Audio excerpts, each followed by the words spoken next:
నమో వెంకటేశాయ.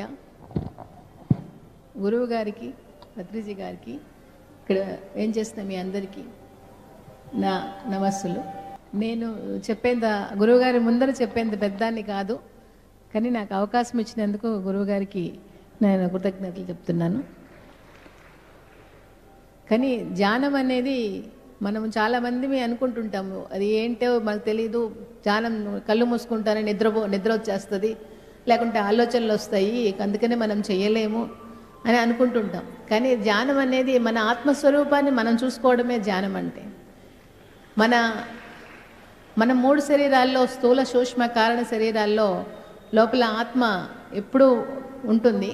కానీ మనం ఆత్మని ఎప్పుడో మరుగుపరిచేసుకున్నాం. మన ఆత్మని మనం మర్చిపోయాం. మనం ఎక్కడి నుంచి వచ్చినామో అక్కడ చూసుకునే ధ్యాస మనకు లేదు. ఎంతసేపు స్థూల దేహానికో, దానికి ఒక గౌరవానికో, దాని యొక్క పోషణకో మనం కష్టపడుతూ మన స్వస్వరూపమైన ఆత్మస్వరూపమైన పరమాత్మను మనం మర్చిపోయినాము.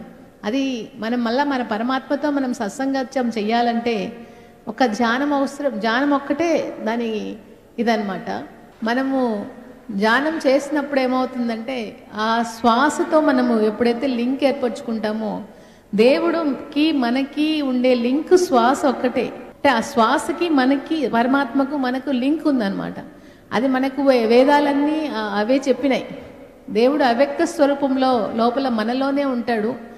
మనం ఆ లోపల ఉన్న ఆత్మతో అనుసంధానించబడాలంటే మనం ఎప్పుడు ధ్యాన స్థితిలో ఉంటేనే మనకు ఆయనకి ఒక విధమైన అనుబంధం అనేది ఏర్పడుతుంది అని అంటే మనం అది మర్చిపోయినాం. కాబట్టి మనం పూజలు, పునస్కారాలు, స్తోత్రాలు, యజ్ఞాలు, హోమాలు ఇవన్నీ దానికోసమే.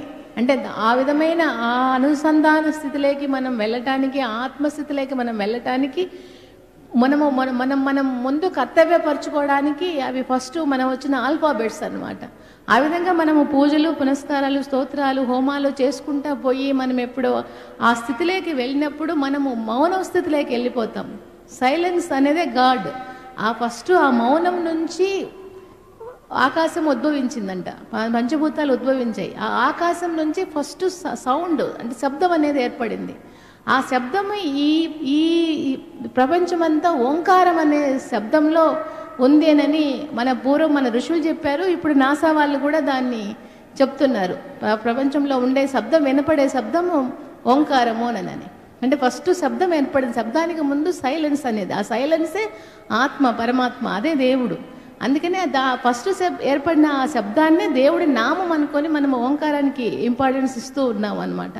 ఆ ఓంకారం యొక్క నాదము ప్రపంచంలోనే కాదు, మనలో కూడా వినపడుతూ ఉంటుంది. ఆ వినపడే ఆ నాదాన్ని మనము వినాలి అంటే మనం జ్ఞానస్థితిలోకి వెళ్ళినప్పుడు మాత్రమే వినగలం. అంటే ఆ దేవుడికి సంబంధించిన ఆ శబ్దము, ఆ దేవుడికి సంబంధించిన ఆ నామము, ఆ దేవుడికి సంబంధించిన ఆ జ్ఞానము మనకు కలగాలంటే మనం జ్ఞానస్థితిలో ఉన్నప్పుడు మాత్రమే కలుగుతుంది. మన మామూలు భాషలో చెప్పుకోవాలా అంటే సెల్ ఫోన్కి, అది ఎటువంటి సెల్ ఫోన్, 500 రూపాయల సెల్ ఫోన్ అయినా, 1,00,000 రూపాయల సెల్ ఫోన్ అయినా కానీ నువ్వు ఆ రోజు ఛార్జింగ్ చేసుకుంటేనే ఆ సెల్ ఫోన్ అనేది మీకు పనిచేస్తుంది. అలానే నువ్వు ఆ రోజు నువ్వు లేచిన తర్వాత నువ్వు ఆ పరమాత్మతో అనుసంధానించుకోవాలంటే కనీసం నీ వయస్సు ఎంత ఉందో అన్ని నిమిషాలైనా కనీసం, అంటే మన యొక్క ఈ జగత్తులో, వ్యావహారిక జగత్తులో మనం ఎంతో ఒక టైం ఉండదు. మనకి ఉద్యోగాలు ఉంటాయి, ఇంకోటి ఉంటాయి అని అనుకుంటుంటాం. కానీ మన వయసు అన్న కనీసం అంతసేపు అయినా సరే మనం ధ్యానంలో మనం అనుసంధానించబడితే, మనమంతకు మన సెల్ఫ్ ఛార్జింగ్ చేసుకోగలిగితే మనం నిరంతరము ఆ ధ్యాన స్థితిలో ఉండగలడానికి తర్వాత దేవుడు మనకు అవకాశం తప్పకుండా ఇస్తాడు. ఇచ్చినప్పుడు మనము దానికన్నా మించింది ఈ జగత్తులో ఏమీ లేదు అని తెలుసుకుంటాం. ఆ తెలుసుకున్నప్పుడు ఈ వ్యావహారిక జగత్తులో ఉండేటి ఏవి మనకు అవసరం ఉండదు. మనం ఎలా ఉండాము, ఎలా వెళ్తున్నాము మనము అనే స్థితి కూడా మనకు ఉండదు. మనం ఎప్పుడు ఆ పరమాత్మ స్థితిలోనే ఆనందాన్ని అనుభవిస్తూ ఉంటాము. అందరూ ఋషులు వీళ్ళందరూ ఎందుకు తపస్సులు చేస్తూ ఉంటారు? మనం చూస్తూ ఉంటాం ఫొటోస్లలో. శివుడి ఫోటో తపస్సులోనే ఉంటుంది, విష్ణు ఫోటో తపస్సులోనే ఉంటుంది, విష్ణుమూర్తి ఎప్పుడు యోగ నిద్రలోనే ఉంటారు. ఎందుకు వీళ్ళు ఇంత దేవతలు అనిపించుకునే వాళ్ళందరూ కూడా ఎందుకు యోగ స్థితిలోనే, ఎందుకు ధ్యాన స్థితిలోనే ఉన్నారు? మనకు చెప్తున్నారు వాళ్ళు. ఆ విధంగా ఫోటోలు పెట్టి ఇలా ధ్యాన స్థితిలో ఉంటే ఆనందం ఉంటుంది, ధ్యానం లేకుండా కళ్ళు తెరుచుకొని మీరు వ్యావహారిక జగత్తు చూస్తున్నప్పుడు మీకు క్షణికానందమే ఉంటుంది, కానీ వేరే ఆనందం ఉండదు అని వాళ్ళు మనకి చెప్తున్నారు. మనం ఆ సైలెన్స్లోనే మనం అనుభవించాల్సింది ఉంది అని వాళ్ళు చెబుతున్నారు మనకు ఫోటోల ద్వారా.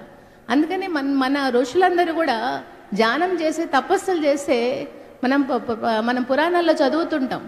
రావణుడి దగ్గర పుష్పక విమానము చిన్నగా ఉంటుందంట, ఇద్దరెక్కే అంతగా చిన్నగా ఉంటుంది. అయినా ఒకరెక్కేంత స్థలం ఇంకా ఉంటుంది. అది మళ్ళీ 3వ వాళ్ళు ఎక్కితే ఇంకా పెరుగుతుందట, అంటే 4వ వాళ్ళు ఎక్కడానికి. 4వ వాళ్ళు ఎక్కితే మళ్ళీ 5వ వాళ్ళు ఎక్కడానికి కూడా పెరుగుతూ ఉంటుందంట. కానీ ఇప్పుడు కనిపెట్టిన సైంటిస్టులు ఫిక్స్డ్, ఏదైనా అంత ఫిక్స్డ్, అంతేగాని భవిష్యత్తు ఊహించి చేయడానికి వాళ్ళకి చేతిలో లేదు. తపస్సు చేసే ఋషులకి బ్రెయిన్లో సెల్స్ 6,000 సెల్స్ ఓపెన్ అయి ఉన్నాయంట. ఇప్పుడుండే సైంటిస్టులకి 3,000 సెల్సే ఓపెన్ అయి ఉన్నాయంట. అంటే వాళ్ళ జ్ఞానము కానీ మనం ధ్యానం చేసినప్పుడు ఏమవుతుందంటే బ్రెయిన్లో మనకి సెరిటోనిన్ అనే రిలాక్సిన్ హార్మోన్స్ రిలీజ్ అవుతాయి. ఆ రిలీజ్ అయినప్పుడు బ్రెయిన్లో ఉండే సెల్స్ ఓపెన్ అవుతాయి. ఆ ఓపెన్ అయినప్పుడు క్రియేటివ్ నాలెడ్జ్ అనేది పెరుగుతుంది.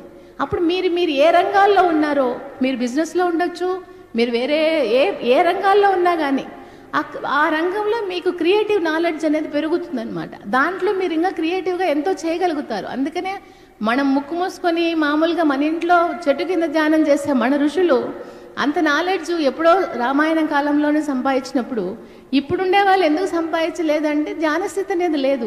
ఓన్లీ మన వ్యావహారిక జగత్తులో మనం చదువుకున్న చదువు మీదో లేకపోతే ఇంకో దారి మీదో మనం ఆధారపడి ఉన్నాం కాబట్టి మన సెల్స్ అనేది ఓపెన్ అవ్వట్లేదు, క్రియేటివ్ నాలెడ్జ్ అనేది ఓపెన్ అవ్వట్లేదు, తొందరగా అలసిపోతున్నాము. అదే ధ్యానస్థితిలో ఉండే వాళ్ళు అలసిపోరు, వాళ్ళ క్రియేటివ్ నాలెడ్జ్ పెరుగుతుంది. మీరు ఏ రంగంలో ఉన్నారో ఆ రంగంలో మీరు పైకి రావడానికి అవకాశం ఉంటుంది.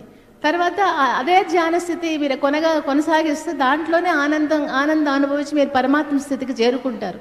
దాన్ని విముక్తాస్త అంటారు. ఆ విముక్తే మనకు కావాల్సింది. మనం ఈ ఎన్నో జన్మలు ఎత్తాల్సిన అవసరం లేదు. మనమైతే ఎప్పుడైతే ధ్యానస్థితిలోకి వెళ్ళిపోతామో అప్పుడు మళ్ళీ ఈ జన్మలకు రాము. మనం సూక్ష్మస్థితిలోకి వెళ్ళిపోతాము, దేవుని దగ్గరే ఉంటాము, అక్కడే మనము ధ్యానస్థితిలో ఉంటాము. మళ్ళీ అవసరమైతే మన వెనకలు ఉండేవాళ్ళు రావాలి, మన వెనకలు ఉండేవాళ్ళు కూడా ఈ విధమైన విముక్తావస్థను చేరుకోవాలి అనుకున్న కొంతమంది ఆత్మలు ఇలా గురువుల రూపంలో వస్తారు. మనకొచ్చే ఈ గురువులు మనకెందుకు నేర్పించడానికి వస్తారంటే వాళ్ళు తరించడానికి కాదు, మనల్ని తరింపజేయడం కోసమని వాళ్ళు వస్తారు. ఇప్పటి వరకు ఎంతమందో గురువులు మన కోసం ఈ జీవులు ఎందుకు ఇట్లా ఉండిపోయినారు అని వాళ్ళు తపన చెంది వస్తారు.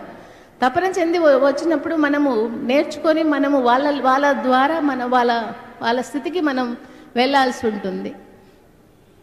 నేను ఇంతకంటే గురువుగారి ముందు చెప్పడానికి నాకు అవకాశం లేదు. ఇది ఇచ్చినందుకు గురువుగారి కృతజ్ఞతలు చెప్తున్నాను. సెలవు తీసుకు. నేను ఏమైతే చెప్పదలుచుకున్నానో నాకన్నా ఆవిడ బాగా చెప్పారు. ఆవిడ we are very very thankful to you ma'am. It's wonderful thing to hear the same truth from every person. ప్రతి ఒక్కరికి సత్యం వేరువేరుగా ఉండదు. ఆకాశం అందరికీ ఒకటే, సూర్యుడు అందరికీ ఒకటే, సత్యం అందరికీ ఒకటే, ధ్యానం అందరికీ ఒకటే, ధ్యానం వల్ల లాభాలు అందరికీ ఒకటే, ధ్యానం లేకపోతే ఉండే నష్టాలు అందరికీ ఒకటే. ఈ ప్రపంచంలో అందరూ ధ్యానం చేయాలి. ఒక వెంకటేశ్వర స్వామి కాదు, ప్రతి ఒక్కరు ధ్యానం చేయాలి. ఒక ఈశ్వరుడే కాదు, అందరూ ధ్యానం చేయాలి. ఒక బుద్ధుడే కాదు, అందరూ ధ్యానం చేయాలి. అందరూ శాకాహారులుగా ఉండాలి. జీవహింస పనికిరాదు. ఈ భూమండలంలో జంతువులు నరకబడకూడదు, పక్షులు నరకబడకూడదు, చేపలు పట్టుకోబడకూడదు. ఇదే మన అందరి యొక్క సంకల్పము. ఇది మనం నెరవేరుతుంది. వెంకటేశ్వర స్వామి దయ వల్ల నెరవేరుతుంది, మన అందరి కృషి వల్ల నెరవేరుతుంది. మనం ఎంత ధ్యానం చేస్తామో అంత శక్తివంతులం అవుతాం. మేడం గారు చెప్పారు ఇప్పుడే ఛార్జింగ్ అని చెప్పేసి. మనం ఎంత శక్తివంతులమైతే అంత ఎక్కువ పని చేయగలం.